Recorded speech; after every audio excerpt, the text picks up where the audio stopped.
Hola a todos los que nos ven y nos escuchan, a nuestro auditorio de docente.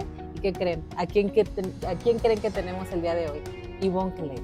Es un gustazo tenerte. Muchas gracias. Ay, no, Diana, es un honor para mí colaborar con docente. Ay, gracias.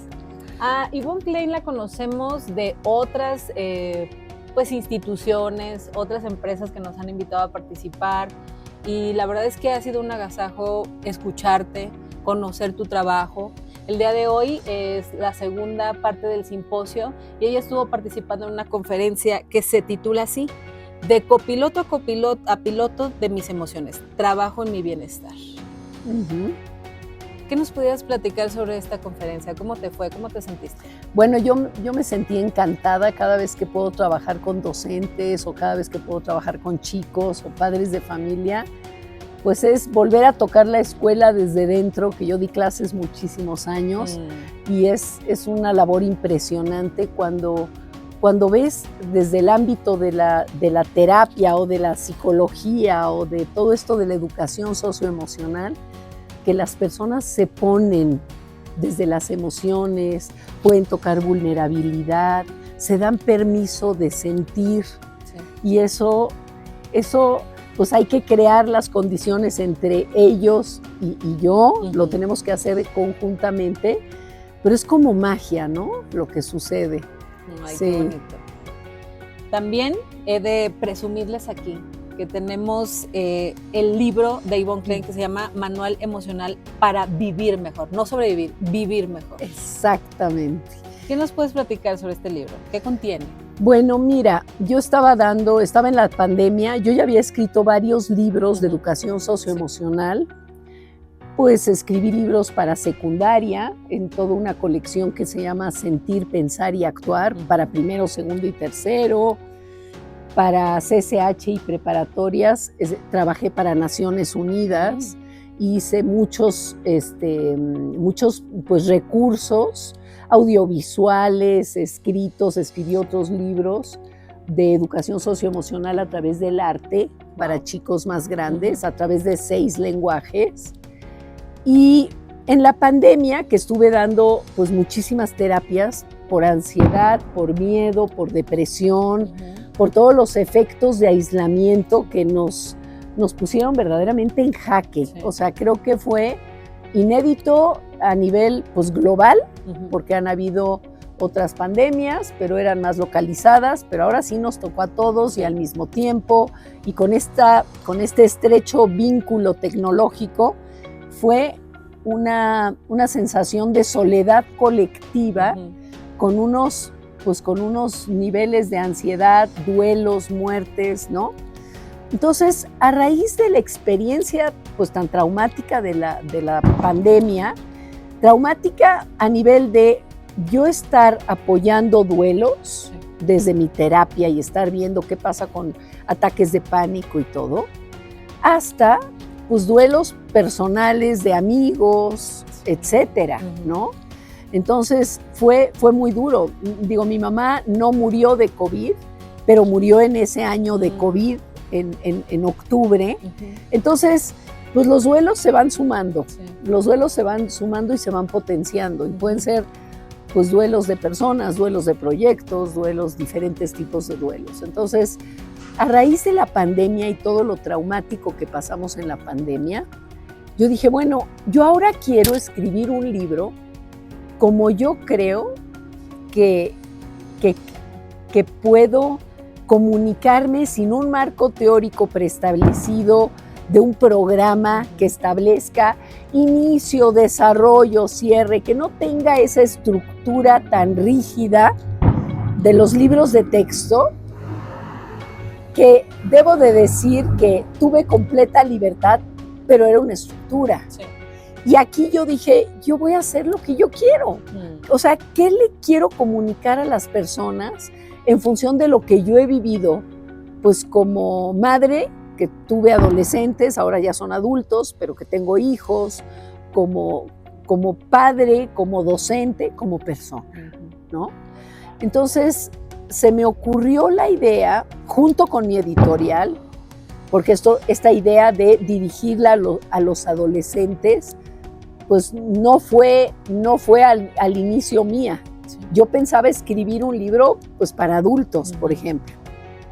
Y lo que sucedió es que en la editorial me dijeron, pues nos parece que es importante que escribas un libro de literatura juvenil.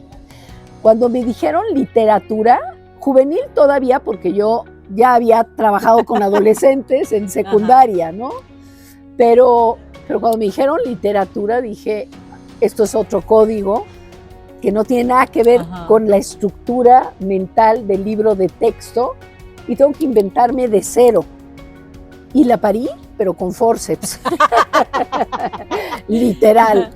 Porque agarrar la onda de lo que implica la literatura y no estar desde una didáctica de escuela, que es más informal, pero más libre, pero tiene otra estructura, eso me costó trabajo, me encantó, conocí una libertad que no sabía que existía, eso fue hermoso, y lo que decidí hacer es dar el ABC de lo que yo considero que es la educación socioemocional.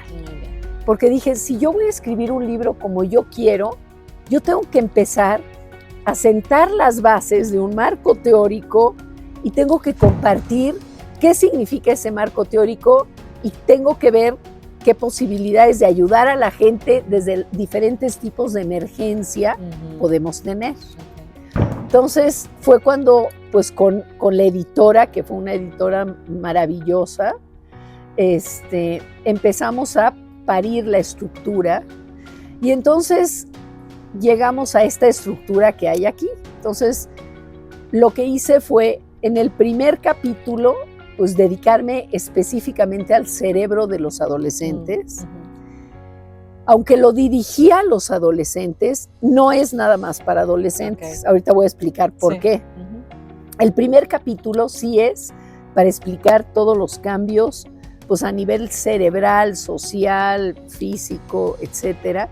Pero normalmente nos concentramos en la cuestión hormonal, en la cuestión psicológica y no en los cambios cerebrales.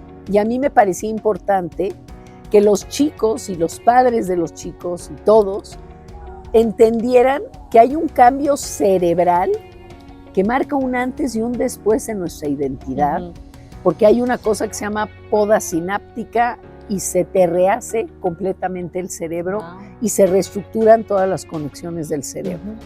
Entonces la etapa de la adolescencia para mí es importantísima y entonces por eso empecé en la adolescencia. Muy bien. Entonces dije, bueno, el primer capítulo lo voy a dedicar justamente al cerebro adolescente y a todos los cambios que hay en la adolescencia, en esta montaña rusa de emociones, ¿no? Porque están viviendo muchísimas transformaciones en varios sentidos, ¿no? Entonces eso en primer lugar. Y luego dije, bueno, pues primero vamos a hablar de las emociones y de qué tipo de emociones existen y vamos a hacer una clasificación de las emociones y cuál es el marco teórico que yo quiero pues compartir para hablar de emociones, ¿no? Y yo estaba bastante reacia a una cosa que yo vi mucho en el medio de las emociones, que es hablar de emociones positivas y hablar de emociones negativas. Y yo creo que no, porque entonces estamos satanizando una serie de emociones como miedo, enojo, tristeza, que son de lo más funcional. Entonces dije, no, ese paradigma de positivas, negativas no funciona, es desde el bienestar y el malestar. Ahí es cuando entiendes que, bueno, la tristeza es funcional. Cuando hay un duelo, pues por supuesto que te tienes que conectar con la tristeza, con lo que estás perdiendo, etcétera. O cuando te estás enojando, también es funcional para marcar límites, ¿no? O el miedo también es funcional para marcarte pues amenazas o disparadores de un entorno que te dicen, estás sintiendo miedo, protégete, ¿no? Ok, entonces eso pues es funcional. Lo que no es funcional es cuando la tristeza se convierte en depresión, cuando el miedo, o sea, cuando esta sensación se convierte en pánico, ¿verdad? y en el caso del enojo, cuando el enojo se convierte en ira y en violencia. Entonces, ahí hay una graduación, ¿no? Graduación y gradación, ¿verdad? Entonces, empecé a escribir las bases de la educación socioemocional para muchas personas que tal vez no van a llegar a terapia, pero que puedan entender y descifrar lo que les pasa, qué pueden hacer. No es de terapia, pero les ayuda a entender el fenómeno emocional, ¿verdad? Llego hasta una sintomatología y una serie de estrategias de afrontamiento. No voy a heridas primarias, etcétera, que eso ya es más de terapia, ¿no? Entonces, en el primer capítulo es, pues, qué son las emociones y qué se entiende por educación socioemocional. Después, en el segundo, en el tercero, hablé, creo que, de las emociones que causan dolor. O sea, qué hacer con la ansiedad, qué hacer con, ¿no? Ese es el tercero. Emociones de malestar. Emociones de malestar. No, el primero es de emociones y el tercero es de educación socioemocional. Claro, es que yo estoy juntando estos dos en este momento, pero es primero de las emociones y luego qué entiendo por educación socioemocional y mi marco teórico de educación socioemocional. Y el cuarto es sobre las emociones que te causan dolor, qué puedes hacer ante ansiedad, qué puedes hacer ante tristeza, cuáles son los pasos del duelo, etcétera. Y el quinto es no nos conformemos con quitar el malestar, trabajemos en el bienestar proactivamente. Entonces, esa estructura está hecha para que cualquier persona que quiera entender sus emociones y lo que le pasa con las emociones y qué puede hacer, pues pueda acceder a esta información. Wow, pues qué brillante. Fíjate que me interesó mucho cuando empezaste a hablar de los adolescentes, porque pues yo soy una maestra de secundaria. Entonces trabajo y he trabajado durante 18 años con adolescentes. Creo que hoy en día ya hay mucha información para nuestros compañeros docentes y que podamos entender también el cómo viven un duelo, cómo funciona el cerebro, porque pues es fundamental también para la interacción que estamos teniendo día a día. Hay una parte en este capítulo que hablas tú de los adolescentes en contingencia y me gustaría que ampliaras un poquito para nuestro auditorio. Bueno, lo que pasa es de que la contingencia es lo que te viene sin que tú lo hayas pensado. No te prepara la contingencia para llegar, ¿no? Y yo brevemente decía que hay diferentes tipos de contingencia, ¿no? Están las contingencias naturales, que yo creo que en ese sentido el COVID fue una contingencia pues natural, ¿no? Viene una guerra, viene cualquier cosa, pues perdón. Rewind. Y se vale incluir el rewind. No, es que estaba yo concentrándome ya en las otras cosas que te quería decir. Las contingencias naturales se deben a todo lo que nos sobreviene por parte de la naturaleza. Sí. El COVID efectivamente era. Sí. Las guerras no, las guerras son sociales. Sí. Es que ya estaba yo en el segundo. Sí, el sismo sí es una contingencia natural. La guerra es una contingencia social. O sea, a ti te llega un entorno de violencia y tú tienes que ver, ¿no? ¿Qué haces en esa situación, en ese contexto? Y también están las contingencias personales. O sea, estoy en segundo de secundaria y soy una niña que está en segundo, una chica que está en segundo de secundaria y sus padres se divorcian, o hay una pérdida en la familia, o hay una pérdida de trabajo. Bueno, esas son cuestiones que tienen que ver con circunstancias muy personales que no le atañen a otros, pero que claro que me afectan a nivel emocional, ¿no? Entonces esas son pues las diferentes contingencias que existen y independientemente de que sean naturales o sociales o personales, a mí me parece que lo más adaptativo es tener adecuadas estrategias de afrontamiento para poder atravesarlo mejor. Sí, porque no puedes evitar, ¿no? No lo puedes evitar y es parte de la vida, ¿no? Pero que estés lo mejor posible. Sí, exacto. Y con las herramientas y los recursos que puedas obtener. Claro. muchas gracias. Por último, me gustaría saber, ¿cómo educarnos entonces socioemocionalmente? Bueno, yo creo que lo primero que tenemos que tener es necesidad. Es necesidad, o sea, algo me está pasando y entonces viene lo segundo, la curiosidad. Sí. O sea, algo me está pasando y me lo quiero explicar, o quiero entender, o necesito pedir ayuda, ¿no? Normalmente, por ejemplo, cuando se llega a terapia es cuando ya se llega con el agua hasta el cuello, Sí. ¿no? Que no necesariamente, porque uno puede ir a terapia para ir a organizar, a conectar, para entender, no necesariamente desde la crisis máxima, pero eso no sucede, ¿no?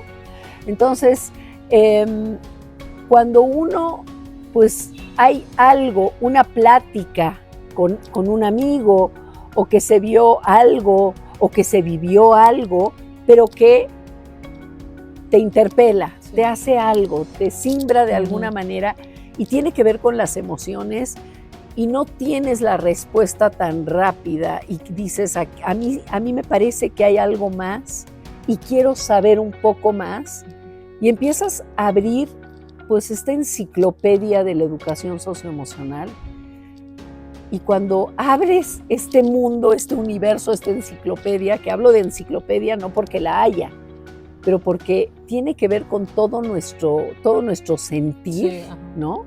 Entonces, a partir de ver que como personas somos ante todo seres sintientes, y que a pesar de que somos seres pensantes, somos, como dice Maturana, dice, el ser humano es un ser sintiente que puede pensar.